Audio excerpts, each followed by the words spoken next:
لیں جی، ایک اور فیصلہ بھی آ گیا ہے جس میں عمران خان اور بشریٰ بی بی کو عدت میں نکاح کے کیس کے حوالے سے سزا سنا دی گئی ہے۔ عدالت نے نکاح کو غیر شرعی قرار دیا ہے اور عمران خان صاحب اور بشریٰ بی بی کو 7 سال قید کی سزا سنائی ہے اور اس کے ساتھ ہی 5 لاکھ روپیہ جرمانہ بھی کیا گیا ہے۔ عمران خان کے خلاف اس ہفتے کے اندر 3 بڑے کیسز آئے ہیں۔ سب سے پہلا کیس سائفر کا کیس تھا جس میں عمران خان اور شاہ محمود قریشی کو 10 سال قید بامشقت کی سزا سنائی گئی ہے۔ دوسرا کیس توشہ خانہ کا کیس تھا جس میں عمران خان اور بشریٰ بی بی کو 14 سال قید بامشقت اور 1,53 کروڑ 40 لاکھ کے قریب کی سزا سنائی گئی ہے۔ اور یہ عدت میں نکاح کے حوالے سے تیسرا کیس تھا جس میں عمران خان اور بشریٰ بی بی کو 7 سال قید اور اس کے ساتھ 5 لاکھ روپیہ جرمانہ کیا گیا ہے۔ تو عمران خان کے خلاف جو بڑے کیسز تھے جو کافی عرصے سے پینڈنگ پڑے ہوئے تھے، ایک ہفتے کے اندر ہی وہ سارے کیس سامنے آ گئے ہیں۔ اور گزشتہ رات کو جو میں نے ویلاگ کیا تھا اس میں یہ بات بتائی تھی آپ لوگوں کو کہ عمران خان کے حوالے سے 3 بڑے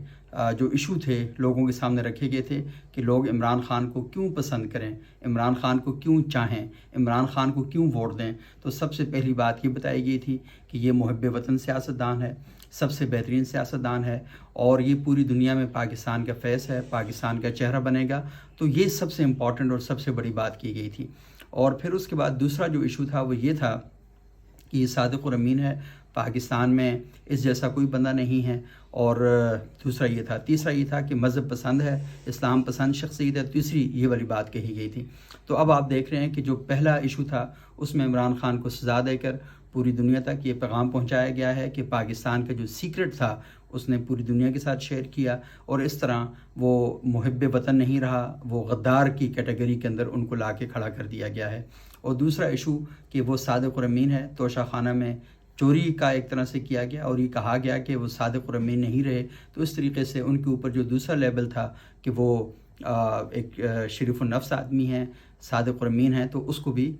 بالکل اٹھا کے باہر پھینک دیا گیا۔ اور تیسرا مذہب کے حوالے سے کہ وہ اسلام پسند آدمی ہیں، ویلیوز کا احترام کرنے والے آدمی ہیں، عدت میں نکاح کے کیس کے حوالے سے تو خان صاحب کو تیسرے ایشو کے اندر بھی بالکل اس طرح کر دیا گیا ہے کہ لوگوں کی نظروں میں ان کی ویلیو اب بالکل نہیں رہی۔ تو عدالت نے 3 فیصلے دیے ہیں۔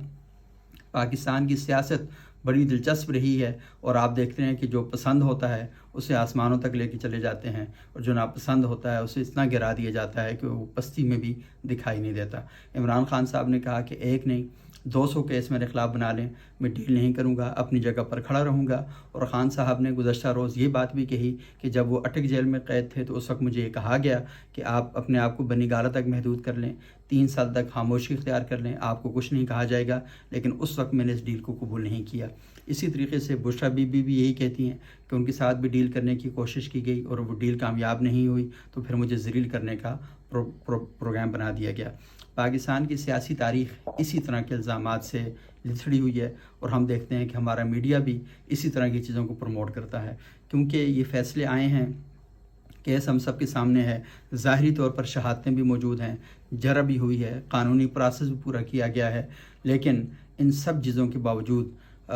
پاکستان کی سوسائٹی کا ایک بہت بڑا طبقہ ہے جو ان فیصلوں کو اس طرح قبول کرنے کے لیے تیار نہیں ہے۔ وہ یہ سمجھتا ہے کہ یہ سارا سیاسی انتقام ہے اور ایک خاص سوچ کے تحت عمران خان صاحب کو یہ سزائیں دی گئی ہیں۔ تو پورا سسٹم ایکٹیو کرنے کے باوجود، قانونی تقاضے اور کارروائیاں پوری کرنے کے باوجود لوگ شاید یہ ماننے کے لیے اب تیار نہیں ہیں۔ وہ جو فیصلے آ رہے ہیں وہ پہلے سے کہہ رہے ہیں کہ ان کو سزائیں ہو سکتی ہیں، اور جب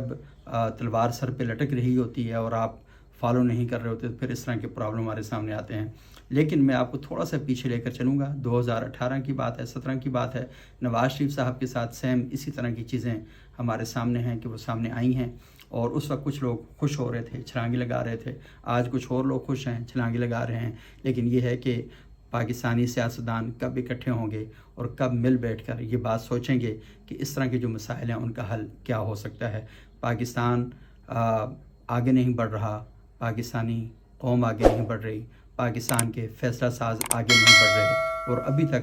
انہی مقامات پر الجھے ہوئے ہیں جہاں پر آج سے بہت عرصہ پہلے تک وہ الجھے ہوئے تھے۔